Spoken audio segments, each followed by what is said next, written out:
Hello and welcome to my channel. आज की इस वीडियो में मैं नोटिस राइटिंग से रिलेटेड कुछ इंपॉर्टेंट क्वेश्चन डिस्कस करने वाली हूँ। ये हमारा पार्ट 2 है। अगर आपने पार्ट 1 नहीं देखा है तो उसका लिंक आपको डिस्क्रिप्शन में मिल जाएगा, आप वहाँ से देख सकते हैं। 40 क्वेश्चन मैंने पार्ट 1 में डिस्कस किए हैं और यहाँ हम स्टार्ट करेंगे 41 से। C question number 41। A notice can be written. Notice लिखा जाता है मैनुअली, डिजिटली या फिर बोथ। तो यहाँ पे आपका आंसर होगा बोथ, क्योंकि नोटिस को हम मैनुअली भी लिख सकते हैं और डिजिटली लैपटॉप, कंप्यूटर इसके थ्रू भी लिख सकते हैं। What does the word undersigned mean in notice writing? Notice writing में जो वर्ड है अंडरसाइंड, इसका मीन क्या होता है? जैसे बोलते हैं ना नोटिस में कि contact to the undersigned person. आपको 3 ऑप्शन दिए हुए हैं। Name of the issuing authority, subject of the notice, one who has signed the notice. तो ये अंडरसाइन का मीन है one who has sign the notice. आपका ये जो ऑप्शन सी है ये करेक्ट है। नेक्स्ट है select the most appropriate heading to write a notice about cultural programme on 50th August to be organised in your school.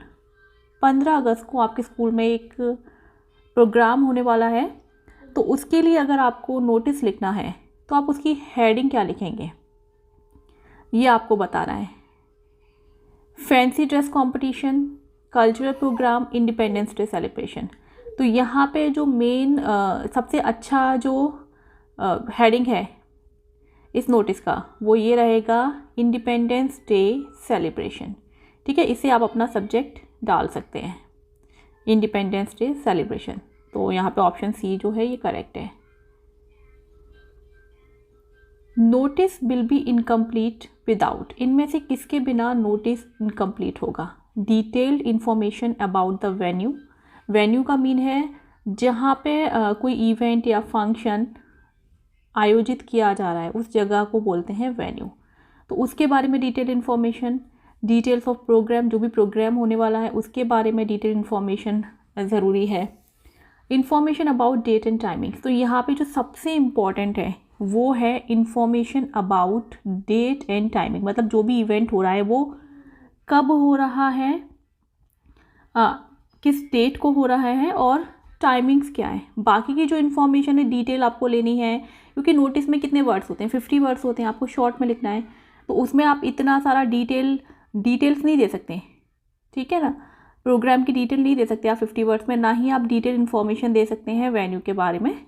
तो सबसे important जो है वो है डेट एंड टाइमिंग। उसके बाद जो कॉन्टैक्ट नंबर दिया जाता है या जो कॉन्टैक्ट ऑफिस या जो भी दिया जाए वहाँ से आप पता कर सकते हैं, या फिर ज़्यादा से ज़्यादा आपको एड्रेस दे दिया जाएगा, इतना दिया जाएगा, लेकिन उसमें भी बहुत ज़्यादा डिटेल नहीं दी जाएगी आपको।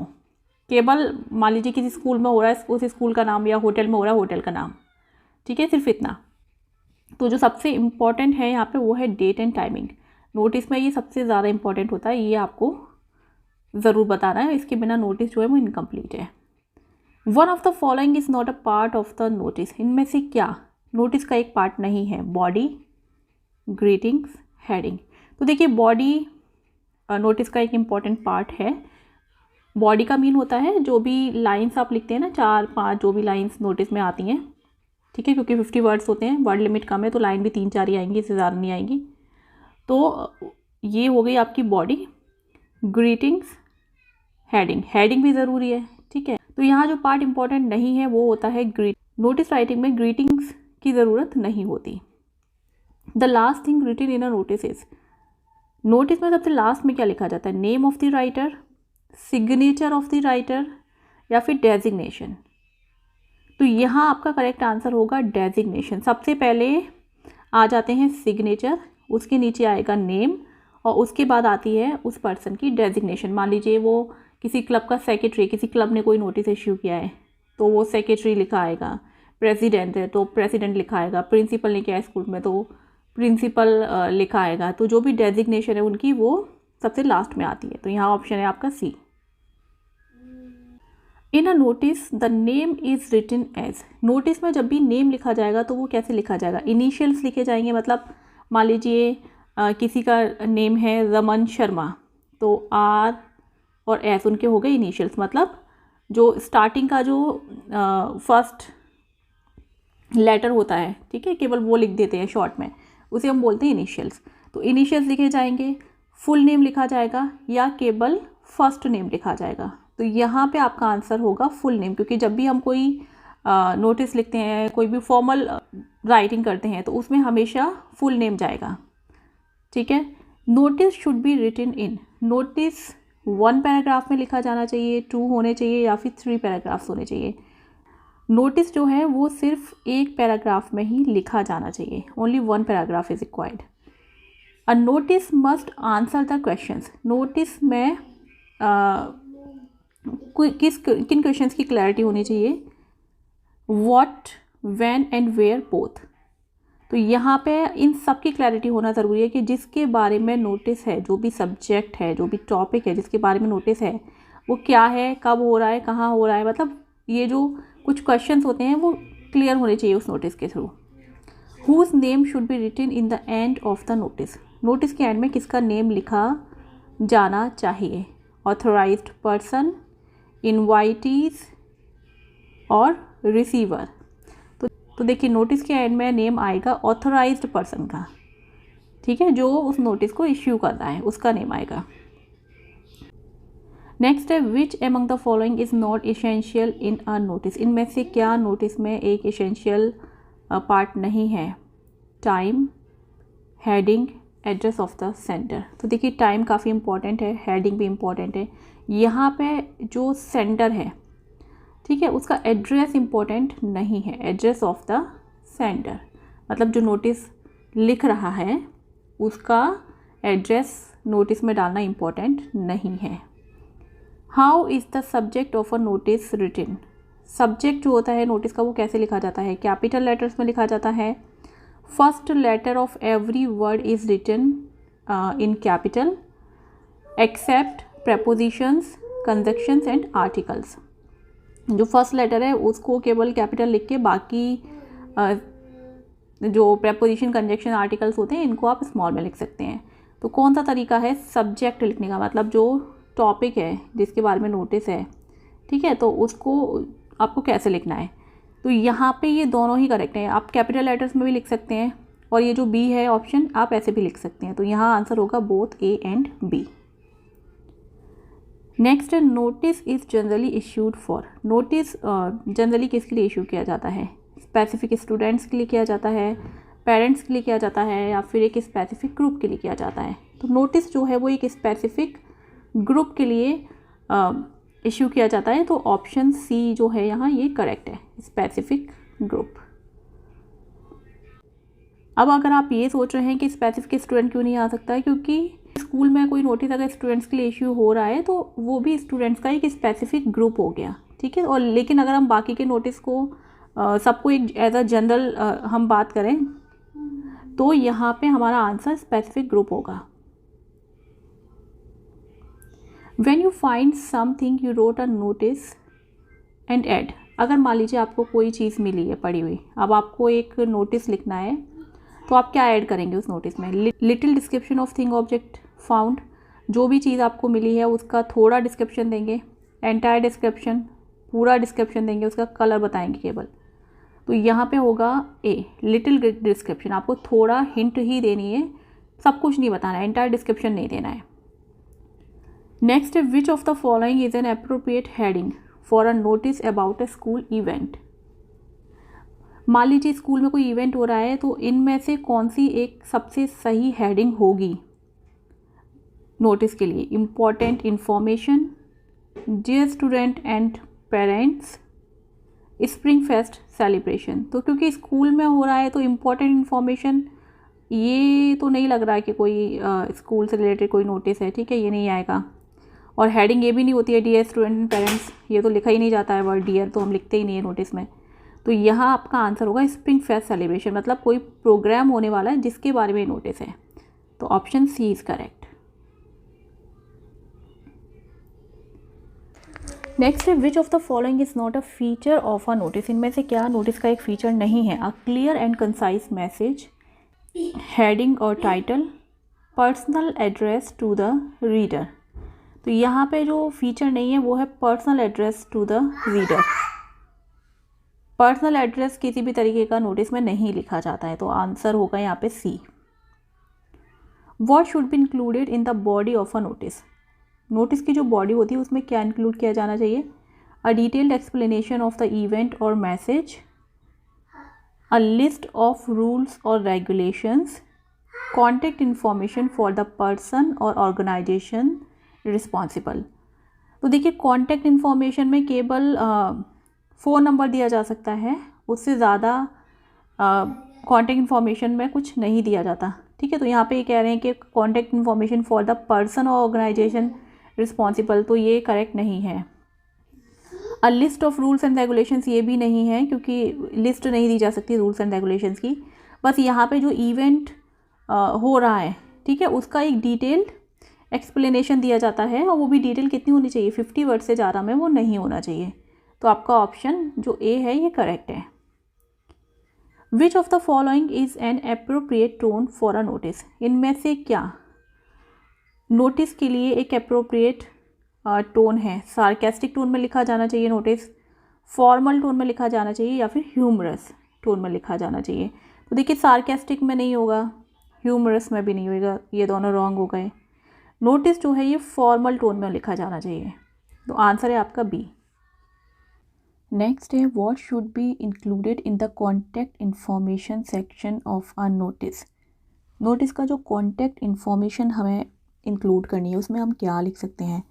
The name and phone number of the person और ऑर्गेनाइजेशन रिस्पॉन्सिबल। यहाँ पे उनकी बात हो रही है, उस पर्सन या ऑर्गेनाइजेशन की जो इस इवेंट या जो भी नोटिस का सब्जेक्ट है उसके लिए रिस्पॉन्सिबल हैं, जो इशू कर रहे हैं। The address and email address of the person और ऑर्गेनाइजेशन। देखिए एड्रेस और ईमेल एड्रेस तो नहीं लिखा जाता है, बी गलत है। The name and phone number of the person who wrote notice. जिसने नोटिस लिखा है, अब नोटिस तो किसी और के द्वारा भी लिखवाया जा सकता है, ठीक है, लेकिन अब जिसने लिख दिया वो इश्यू तो नहीं कर रहे हैं, तो इसलिए यहाँ पे जो करेक्ट आंसर है कॉन्टैक्ट इन्फॉर्मेशन किसकी जाएगी? जो रिस्पॉन्सिबल पर्सन है या जो रिस्पॉन्सिबल ऑर्गेनाइजेशन है जो इसे इशू कर रहा है, जिसके पास सारी डिटेल्स हैं, उनको कॉन्टैक्ट किया जाता है। तो option A is correct. Which of the following is an appropriate way to close the notice? Sincerely, truly, best regards, both. Notice को क्लोज करने का सबसे अच्छा तरीका क्या होता है? आप इनमें से क्या लिख सकते हैं? तो आप सिंसियरली भी लिख सकते हैं, ट्रूली भी लिख सकते हैं, बेस्ट रिगार्ड्स भी लिख सकते हैं, और किसी को भी चूज़ कर सकते हैं। तो यहाँ पे आंसर होगा both. The last thing written in a notice is. Notice में सबसे लास्ट में क्या लिखा जाता है? Name, signature, designation. तो देखिए नोटिस में सबसे लास्ट में लिखी जाती है डेजिग्नेशन, ठीक है, मतलब वो पर्सन जो नोटिस इश्यू कर रहे हैं उनका सिग्नेचर आएगा, देन नेम, देन डेजिग्नेशन। तो यहाँ पे आंसर होगा आपका C.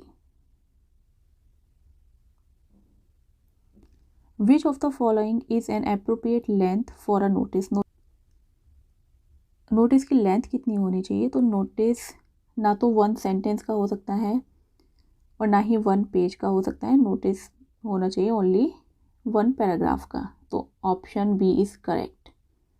Which one is a suitable font for notice writing. Notice writing कर रहे हैं या कोई भी लेटर राइटिंग कर रहे हैं, तो जो सबसे सुइटेबल जो फॉन्ट होता है, अगर आप डिजिटली टाइप करके राइट कर रहे हैं, तो यहाँ पे होगा टाइम्स न्यू रोमन, ठीक है, ये सबसे स्टैंडर्ड और सुइटेबल फॉन्ट है नोटिस राइटिंग के लिए या लेटर राइटिंग के लिए। What should be included in the subject line of a notice. Notice की सब्जेक्ट लाइन में क्या इंक्लूड किया जाना चाहिए?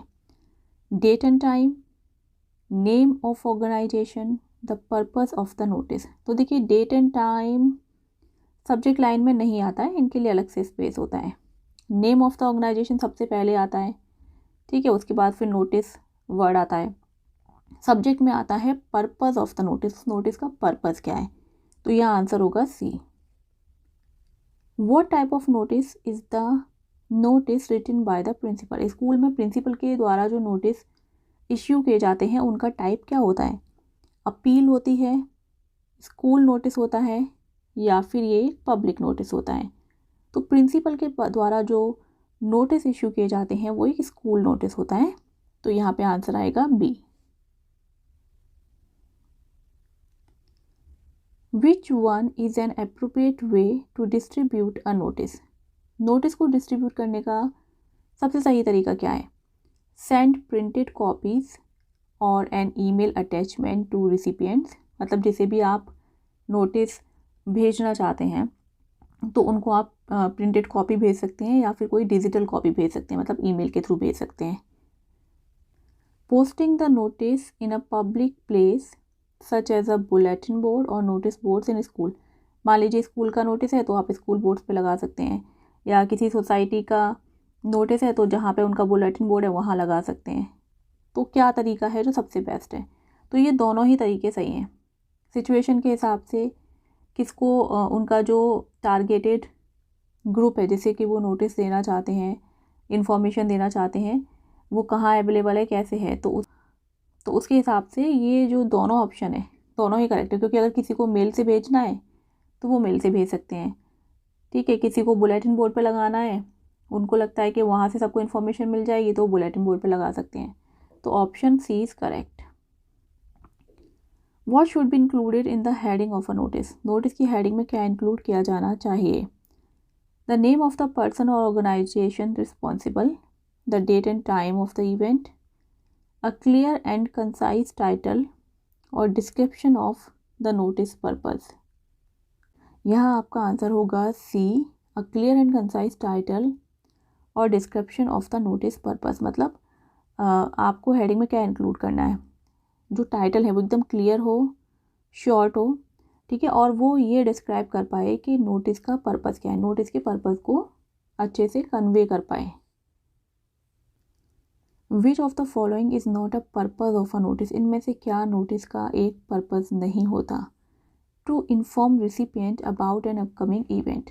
तो देखिए, जो रिसिपिएंट मतलब जो उनकी टारगेटेड ऑडियंस है या जो टारगेटेड ग्रुप है, उनको इन्फॉर्म करना किसके बारे में, कि जो भी अपकमिंग इवेंट है उसके बारे में इन्फॉर्म करना। तो ये तो पर्पस है नोटिस का, तो ये आपका आंसर नहीं होगा क्योंकि यहाँ पे पूछा है कि क्या पर्पस नहीं है।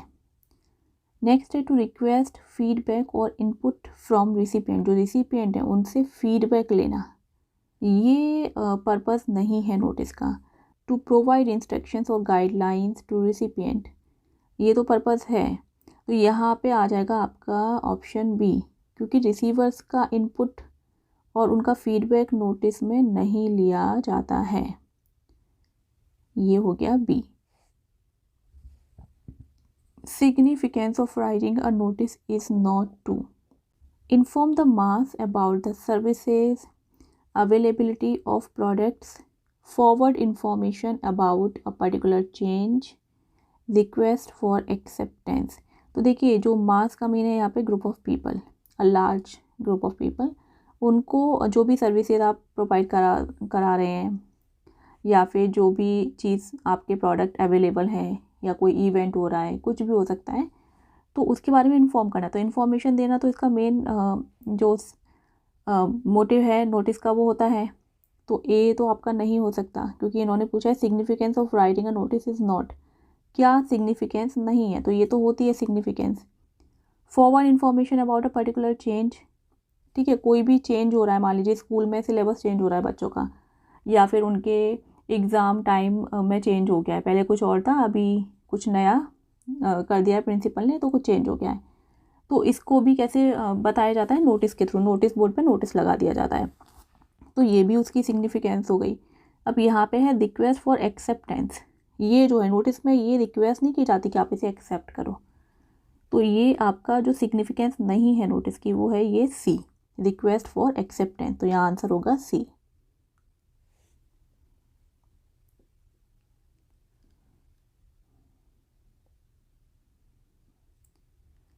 नेक्स्ट है what will be the correct title in a notice for inter school football match. मान लीजिए किसी स्कूल में इंटर स्कूल फुटबॉल मैच हो रहा है, उसके ऊपर नोटिस लिखा जाना है, तो उसका करेक्ट टाइटल क्या होगा? Inter school football match, inter school football participation, come and join inter school football match. तो देखिए यहाँ पे सबसे जो करेक्ट टाइटल है वो है इंटर स्कूल फुटबॉल मैच। इससे ही समझ में आ रहा है कि इंटर स्कूल फुटबॉल मैच हो रहा है और उसमें पार्टिसिपेशन के लिए पूछा गया है, ठीक है। तो ये बाकी के जो दो हैं ये एप्रोप्रिएट नहीं है, आंसर है A. Neha lost her library card in the school premises, she writes a notice, select appropriate opening sentence for this notice. Nehal ने अपना लाइब्रेरी कार्ड खो दिया है, स्कूल में कहीं उसका कार्ड गिर गया है, तो वो क्या कर रही है, नोटिस लिखती है।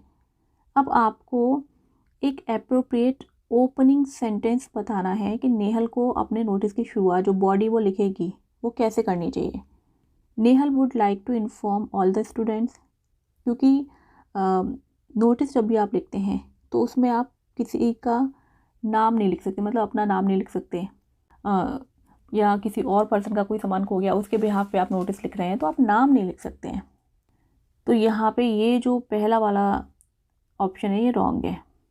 I lost my library card in the school premises, ये लाइन यूज़ की जाएगी नोटिस में, लेकिन आप स्टार्टिंग पूछिए ना, यहाँ पे स्टार्टिंग में तो नहीं लिख देंगे कि मेरा ये जो लाइब्रेरी कार्ड है ये स्कूल में कहीं गिर गया है ना, ये लिखेंगे, ये बाद में लिखेंगे। सबसे पहली जो लाइन है वो रहेगी C, this is to inform all fellow students, मतलब जितने भी फेलो स्टूडेंट्स हैं उनको ये इन्फॉर्म किया जाता है कि मैंने अपना जो लाइब्रेरी कार्ड है वो स्कूल में कहीं खो दिया है।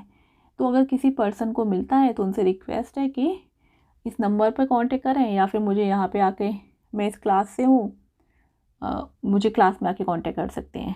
तो ये हो जाएगा आपका ऑप्शन सी।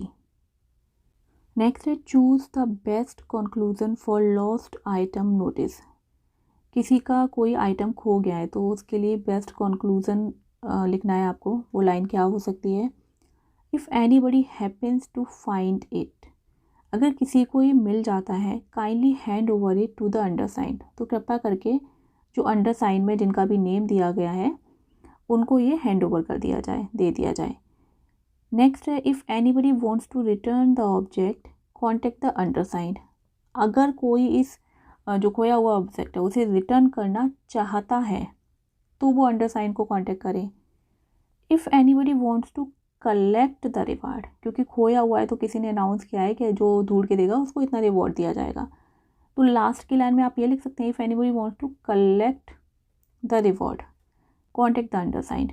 तो ये लाइन ठीक नहीं है कि अगर किसी को रिवॉर्ड कलेक्ट करना है तो वो दे सकता है, ये भी ठीक नहीं है कि अगर कोई रिटर्न करना चाहता है।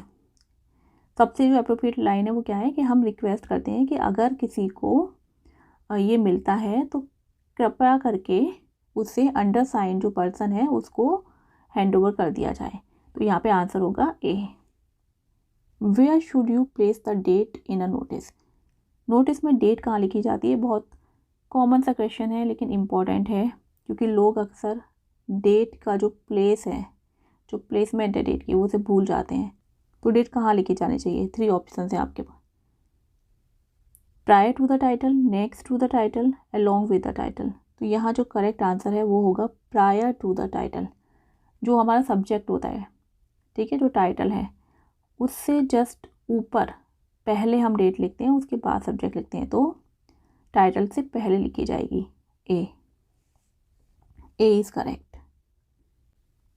नेक्स्ट है what is an appropriate title for the found item notice, किसी को कोई सामान मिला है और वो नोटिस लिखना चाहता है, तो यहाँ पे सबसे अप्रोप्रिएट टाइटल जो है इन तीनों में वो कौन सा हो सकता है, बैग फाउंड, केवल आपने ये टाइटल दे दिया बैग फाउंड, या फिर black leather bag found containing documents and cash, ये एक शॉर्ट डिस्क्रिप्शन दिया गया है टाइटल में। कॉन्टैक्ट स्नेहा, और यहाँ पे फ़ोन नंबर दिया हुआ है टू कलेक्ट लॉस्ट बैग, तो अभी कॉन्टैक्ट स्नेहा नंबर दे दिया, कलेक्ट लॉस्ट बैग, क्या ये टाइटल ठीक है, नहीं, क्योंकि इसे समझ में नहीं आ रहा, कुछ भी क्लियर नहीं है। बैग फाउंड, क्या बैग, कैसा बैग, ठीक है, इससे भी कुछ समझ में नहीं आ रहा। सबसे सूटेबल जो टाइटल है वो ये है ब्लैक लेदर बैग, क्योंकि यहाँ पे एक तो जिस इंसान का बैग खोया है, मान लीजिए 2-3 लोगों के बैग खो गए हैं, अब सबका तो ज़रूरी नहीं है कि लेदर का ही बैग हो, ठीक है, मान लीजिए 4 लोगों के खोए, उनमें से 2 का हो सकता है, तो 2 तो शॉर्ट हो जाएंगे ना। तो जो शॉर्ट डिस्क्रिप्शन है वो देना ज़रूरी होता है कि ब्लैक लेदर बैग मिला है किसी को जिसमें क्या है, डॉक्यूमेंट है और कैश है, तो जिस पर्सन का, जो राइट पर्सन होगा, जिसका खोया हुआ होगा, उसको समझ में आ जाएगा कि हाँ ये मेरा बैग हो सकता है, ठीक है, तो इसलिए यहाँ पे हो जाएगा B. What kind of contact details you should provide for the notice? किस तरीके की कॉन्टैक्ट डिटेल्स नोटिस में प्रोवाइड की जानी चाहिए? Address of your house, no. Email ID, no. Phone number, ये सबसे अप्रोप्रिएट है। समटाइम्स फ़ोन नंबर के बाद ईमेल आईडी भी दी जाती है, लेकिन अगर आपके पास ये ऑप्शन आता है कि phone number and email ID दोनों आते हैं साथ में, तो उसे भी आप टिक कर सकते हैं, क्योंकि फ़ोन नंबर के अलावा आजकल ईमेल आईडी भी दी जाने लगी है। केवल ईमेल आईडी नहीं देते हैं, और ये जो एड्रेस है घर का ये तो बिल्कुल नहीं देते हैं। तो आंसर है आपका सी।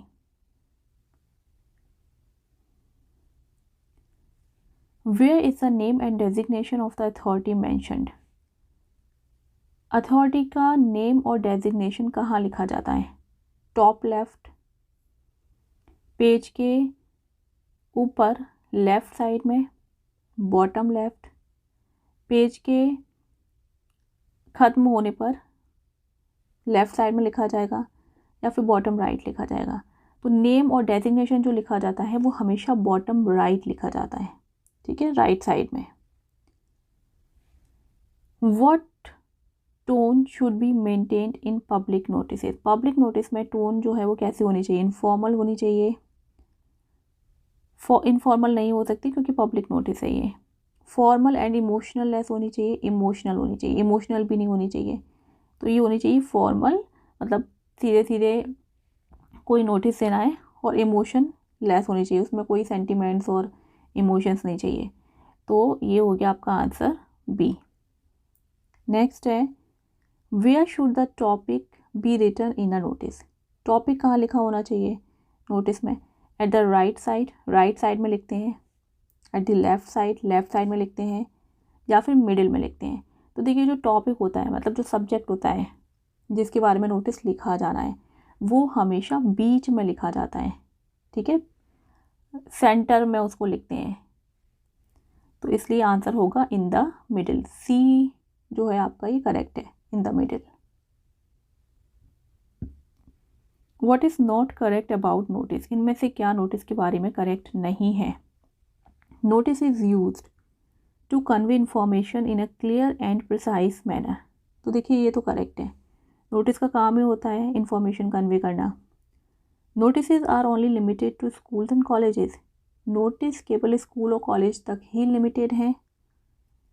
Warning notice, invitation notice, public notice are some types of notice.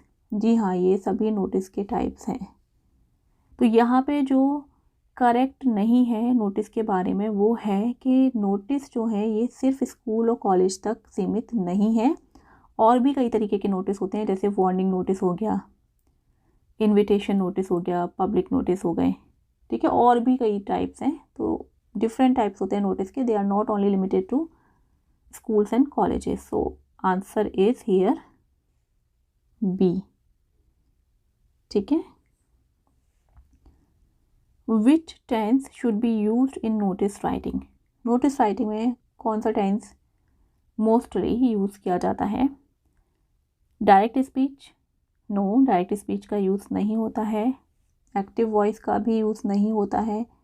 Notice writing में आइडियली और जो सबसे सही तरीका है वो है पैसिव वॉइस। पैसिव में ही आपको सेंटेंस लिखने चाहिए। तो सबसे ज़्यादा जो यूज़ किए जाने वाला टेंस है वो है पैसिव वॉइस। तो यहाँ पे आपका ऑप्शन हो जाएगा सी, पैसिव वॉइस। आई होप ये वीडियो आपके लिए हेल्पफुल रहेगा। मिलते हैं नेक्स्ट वीडियो में, तब तक के लिए बाय बाय।